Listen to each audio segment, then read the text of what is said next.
తిరుపతి లడ్డు, అన్నవరం ప్రసాదం ఒక ఎమోషన్. వీటి టేస్ట్ వేరే చెప్పక్కర్లేదు. నెక్స్ట్ శ్రావణ మాసం రాబోతుంది కదా, ఇలా ట్రై చేయండి. ఇది గోధుమ నూక. మనం రెగ్యులర్గా చేసుకునే ఉప్మా నూక కదండి. గోధుమలను క్రాక్ చేసి అమ్ముతారు, ఈజీగానే దొరికేస్తుంది. దాన్ని ఒక కప్పు తీసుకుని నేతిలో బాగా వేపండి, మంచి స్మెల్ వస్తుంది.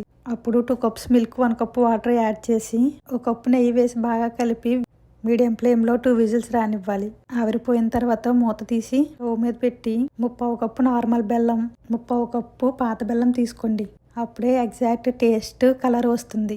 నా దగ్గర పాత బెల్లం లేదు, ఈ పౌడర్ కొంచెం అదే టేస్ట్లో ఉంటుందని యూస్ చేశాను. బాగా మిక్స్ చేసి బెల్లం కరిగిన తర్వాత 2 స్పూన్స్ నెయ్యిని యాడ్ చేసుకుంటూ బాగా కలుపుకోవాలి. మొత్తం కరిగించిన 1/4 కప్పు నెయ్యి పడుతుందండి.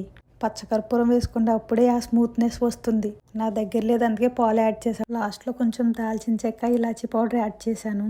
ఇలా ఒకసారి ట్రై చేయండి, సేమ్ టేస్ట్ వస్తుంది. వీడియో నచ్చితే లైక్, షేర్, సబ్స్క్రైబ్ చేసుకోవచ్చు కదండి.